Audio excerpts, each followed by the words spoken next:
ezt a boldog éket, sugározó ére jön. Karácsony este van, csend, nyugalom, béke, szeretet tartozott az ember szívben. Angyalok az égen, glóriáznak, földön élőknek örömet hirdetnek. De nem volt így kezdett elmesélem, hogyan is volt akkor, milyen is volt hívnek. Milyen volt az első karácsony éjjel, hogy megszületett és utána elment. Hosszú az út elfáradtam, és ide többsége. Keresünk szálas magnónak, nézzünk kicsit szélje. Hol készítsek velünk szent fiamnak, puha meleg ágyat, vagy talán az ember a közös szállásnak a lába. Van egy ballon nem is messze, itt a város mellett. Magunk volt a szegényen, de ott is megfélnek. Menjünk jó, csak jó lesz nekünk az Isten melege. Fáradtan, vágyattan elindulnak, szemük a sötétben, de a után utak. Jaj, egész dolguk lesz, mert itt a pusztában nem laknak emberek. Nincsenek itt házak. Azaz mégis laknak, itt a pásztornéken, napi munkájukból haza, épp most élnek. Éjszaka szálltam az égre, tűjük nem át pihenőre. Okolikat szívon, tudjátok majd a törjük már a vád. Jó, hogy eső van, nagyon fáradt vagyok. Nyugszik a nyelvek, nem is már. Ha fána lesz, szó békát akarok a csillagos ég. Lefekszem, no én is, csak hát adjon Isten jó éjszakát. Az imádság után szépen lepihentek, békésen alszanak a pásztornéken. Szerte a pusztában csend van, pihenőknek, a szellő sem suttog, a szél sem cizzog. Nem hallik semmi lesz kínos sötétében, halványos kislákon pásztortüzek fények. Csend a pásztorok, élet Betlehemben, csodát Isten, éljen a mezőben. Csodát Isten, éljen a mezőben. Régen történt, nagyon régen, távol tőlünk másik égen. Néhány pásztor nyáját őrzött kint a sötét éjjel régen. Mikor egyszer nagy fényesség ragyogta be azt az estét, s angyal szállt halálra. Nézték a pásztorok félve, megvetlenve, megidézve. Egyszer tartás valami éneket hall. És mutalának a kacsókban. Nem a kakas az ínis éneket hall. Látjátok azt a fényességet a távol? Mi lesz az? Nézzük meg. Ki az? Mi az? Uram, ne hagyd angyal. Menj be az angyal, menj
vezérem, hol a csillag, majd megáll, szívem nyugalmat talál.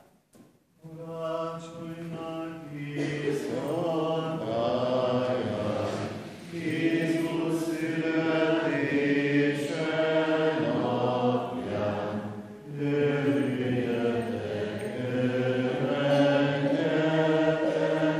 a kis Jézus megszületett. Nézzétek, társaim, talán már itt vagyunk. Elhányulott meg át az ember csillagunk. Hazánték nincs magtok egy kistáló király, ez a hely semmi kép sem való. És a kis tálóban egy kisgyermek van, csak a kis karjában nincs. Igaz, kisgyermek csak, de én hiszem, tudom, nem hiába jöttünk hosszú nehéz úton. Megtalálunk végre, akit után várunk, ez a kicsi gyermek, ami nagy királyunk. Hirtelen kopogtak. A királyok már itt vannak.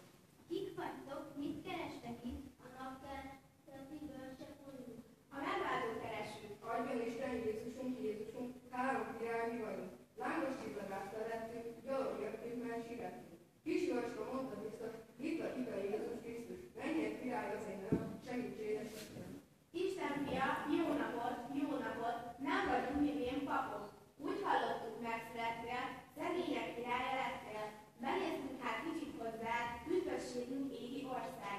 Gáspárolni a félem, földi király személye. Adjon Isten jó napot, adjon Isten megváltó, jöttünk nagy országból, mikor várunk elől, fényes innen is megmondott, hoztunk aranyat, hasznosokkal, törvény egész vastagokkal, én mondom, Pirul, pirul, Mária, Mária, boldogságos kismama. Hulló könnye záporán át, alig látja Jézus táját. A sok pásztor még muzsikál, meg is kéne szoktatni már. Kedves elmi királyok, jó éjszakát kívánok! Köszönjük, pihenjetek bennálunk, jó király!